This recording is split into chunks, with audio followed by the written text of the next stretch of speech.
Hey, y'all. I'm Bud Elliott, and this is Cover 3 College Football Summer School.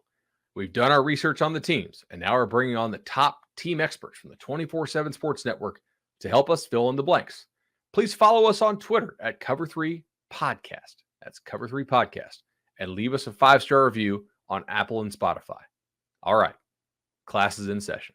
All right, guys. Welcome back into Cover 3. This is Bud's off-season summer homework series, or whatever we decide to call it, in post-production.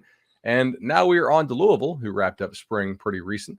And to break down Louisville with us, we have Jody Demling of CardinalAuthority. Jody, welcome to the show. Yeah, thanks for having me, Bud. It's kind of weird. We're not too far from that bowl game that Louisville participated in, and they're already finished with spring football. That's what I was telling you. It's great because I can get an early vacation in, but no, I'm excited about looking forward and talking about this team because I think this is a team that with the offensive weapons that they've added to what they've already had, if they can stop anybody defensively, this is a team that's going to really surprise a lot of people moving forward. Yeah, Jody, I'm going to spoil. I think we're on the same page here. So they were 6-7 last year. Somewhat unlucky in some of the close games. 52nd overall in SP Plus. But you mentioned the offense. I mean, I'll start there. If I said, hey, I'll give you 30 guesses to name the top 25 offenses in the country, I'm not sure how many just average college football fans would have named Louisville, but they were absolutely up there. I think they were top 20 in SP Plus offense. They were really explosive. And they bring back everybody. Am I missing any key departures? Yeah, I mean the wide receiver room is going to be different. Amari Huggins-Bruce is back, and he was a guy, and Tyler Harrell is back. Those are two guys that made a lot of plays last year. But other than that, there's a lot of newcomers. Now, that's the thing. They've added some really key newcomers in D. Wiggins from Miami, and this kid, Tyler Hudson, they love him from Central Arkansas. He was a All-American on that level at Central Arkansas. I know when our guys re-ranked him in the transfer portal, they put him as a 4-star, and he's looked like that. He was the best player on the field a lot during spring ball for Louisville, not named Malik Cunningham, because Malik Cunningham's always the best player on the field, even when they weren't letting him run the ball in spring. But yeah, you're right. It's pretty much. I mean, they've got 9 different offensive linemen that they can rotate in and out. 4 of the 5 starters are back. They had 2 other guys that started games last year that are just going to move right in there. Scott Satterfield's done a really nice job of keeping those pieces, adding some good pieces to it.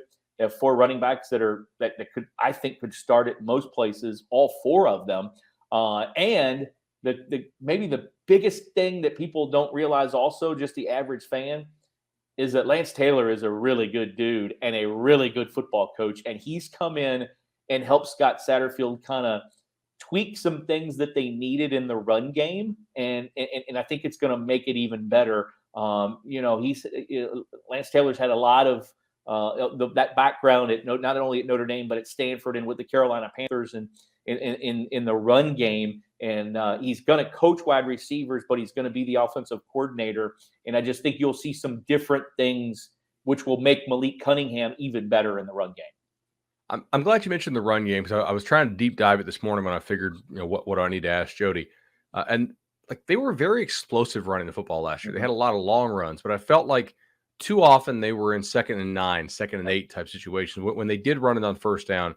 And maybe this is just defenses, kind of keying on the run and saying, beat us with the pass, if you will. And with play action, they did. But is that the improvement you see in the run game, greater consistency, or is it something else?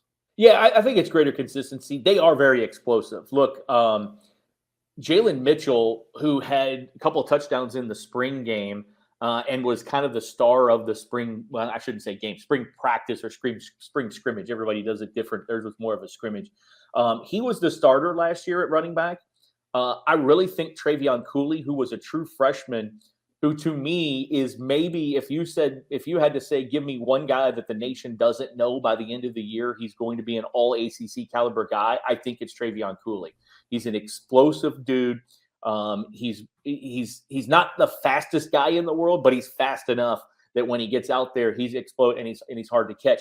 He was injured, didn't participate in the spring game. Jawar Jordan, who had 243 yards against Louisville all-purpose when he was at Syracuse, and then had a big breakout game in the bowl game against this past season for Louisville against Air Force when he had a 100-yard kickoff return and I think 45 yards rushing, is the fourth guy because they added Tyon Evans, who for most of the year was Tennessee's leading rusher until he got injured. Yeah. So they have a four-headed monster that they're all different. And I think that that's what's going to improve the run game. But you're right. It was those 2nd and 9s, 2nd and 11. There was a lot of 2nd and 11, 2nd 12, 2nd 9 kind of things that they got into last year. And that's what they're going to have to do. The one difference in the offense, personnel-wise, and this is not a knock on Cole Bentley. He was a kid who played in 60-something games for Louisville over 5 years. But Brian Hudson will move in. The former Virginia Tech transfer will move into the starting lineup as the starting center this year. And I just think from a consistency basis, I think they'll be better on the line because I think Hudson, that's like a true position for him. And he's going to be really good in there. So that's the one personnel change I think we'll see. From a betting perspective, obviously we care a lot about tempo. I mean, if you get more possessions or fewer possessions, that kind of impacts the total quite a bit. We expect roughly like no major changes to tempo, we think, with this team, given that it's still Scott. No, I think they'll take more shots down the field next year, even. Tyler Harrell, they're legit, like, not many guys that can keep up with him. And, I think his first 9 catches, 5 of them were touchdowns. And it was just boom down the field and go and try to do it. I think they'll continue to do that. D. Wiggins and Tyler Hudson, like I've mentioned, they're versatile guys who can do some damage in that down the field game as well. I think we'll see this offense be more like the first year Scott Satterfield as far as the passing game is concerned. When they had Tutu Atwell, who they could get him on a reverse, but yet send him down the field and do a lot of different things like that, get it out in space. And Javion Hawkins that year was the running back. I think we're going to see more of that same tempo, just more shots down the field. It strikes me that team, the first offense you described, was better when they obviously they're both better when they're using play action than not. But I feel like the drop back game for that team when you didn't have play action to rely on was better. Maybe I'm wrong on that because I think Malik got better, right? Yeah, I think Malik got better. The weird thing in comparing all of the years is the line was not very good that first year at times. They just didn't have the bodies. When they came in here, they just didn't have the bodies up front. And I think so that's the difference now. Like I said, they legitimately feel comfortable rotating 9 guys up front. And I think that's going to help everything else, make everything else a little bit better. So I'm not sure. That will be the interesting thing to me to watch in the first couple of games. The first couple of games are on the road, by the way, which will be interesting for them. But it'll be interesting to see how much play action they really do, because I do think moving forward with what Malik has done, it's going to be defenses are going to, obviously they've been keyed on him before, and they were last year. He made a lot of them pay, but even more so this year, they're going to be tailored to how to stop Malik. And that's why this spring they have told him, and when they did in spring ball and in the scrimmages and all that, is he wasn't allowed to run. He had to throw the ball. And, in the scrimmage that we saw at the end spring, he ran the ball twice. And obviously he's going to run the ball more when the season comes, but their hope is that not letting him run now will make him better in trying to see what he needs to see and make plays elsewhere other than with his legs, because they know he can do it with his legs. His scramble success rate, especially in passing downs, is off the charts. So yeah, for sure. Now we got to talk. Some Louisville fans probably would prefer we don't do this, but the other side of the ball, they were kind of low 60s defensively in most power ratings. Extremely bend but don't break last year, I felt like. Yeah. But then they would also sometimes break in the red zone. Like they weren't necessarily like Arkansas to me is good bend but don't break. They bend, and they just don't break. Louisville kind of bent a lot and then also still was not particularly great in the red zone. Was that by design? Not the breaking, but like the bend because they didn't have maybe the personnel to play a little more aggressive style, or do you think that's just what they want to do? Like that's what they believe in? What do you think there? Like a lot of it is depth. They still have just struggled, especially, and they lost some key guys out of the secondary. They've struggled they've built now. A lot of the fans I know don't like the depth up front because they don't have a whole lot of big guys, which big guys really big guys in the middle don't grow on the tree, and you just can't go get a couple of those kind of guys. You really have to work that. They like they've done up front and the depth that they've built up front. They really like their linebacker room right now. And they did last year. You had CJ Avery, Monty Montgomery. I guess to go back to your question, one of the biggest things last year, and they had to change a little bit, they didn't have the depth. And Monty Montgomery, who I think is their best defensive player, he was last year and he will be this year, was injured and was out for the entire the last 8 games of the season with a knee injury. Keitrell Clark, their second best defensive player, suffered the same knee injury and was out for the last 7 games of the year. So they were minus their 2 best defensive players for the last 7 or 8 games of the season. That was a big thing. And they just don't. Clark's a stud corner for the listeners at home. Exactly. Keitrell Clark's pretty. Like if you're not an ACC guy, Keitrell Clark's pretty good. Yeah, and they just don't have. They didn't have the depth. Now they've done some good job in the transfer portal, and they're still working. They still want to add 4 guys this summer to that secondary. If they can find somebody up front, yes, they'll add. But they want to add 3 or 4 more guys to that secondary. They've had a couple guys here on campus, recently, and if they can add them, those are guys that can come in and start right away. Kendrick Duncan, the safety, is back. MJ Griffin is a transfer from Temple. Jalen Alexander is a transfer from Duke in the secondary, and Jalen Williams is a transfer from USC. So they've got 3 transfers already. They want to add 3 more. So that should tell you right there, the depth just isn't what it has been there. And I think, and you probably know this guy, people out there, if you're nationally, you've seen this guy, but Crime Dog, Coach Crime is a big addition for Louisville.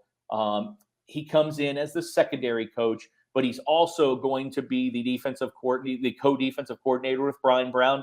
And I think it gives Brian Brown a little bit of it gives him some veteran guy to listen to and to lean on and to try to do some different things. And I think that's going to help the whole defense. Awesome. Well, Jody, you kind of you jump right into my final question, which was that where they still looking to go on the transfer market. Is in your mind, this is Satterfield's best team by a good bit? You think? Like, is the defense going to improve enough to be that? I think so. So to go back to his first year, he kind of, when they won the 8 games in the bowl game in the first year, it kind of set the bar a little higher than what anybody ever thought that they could set the bar. And it's been hard to live up to that year. Yeah, they totally were. This past year was not as much worse than year 1 as the record shows. Right. This past year, they were unlucky in some games. The year before, the first year, they were really lucky in some games. I mean, that Wake Forest game, there were 6 onside kicks in the last 4 minutes of that game, and they end up winning. It was 62-59 or whatever, and very easily could have lost that game and other ones. So they set the bar a little higher.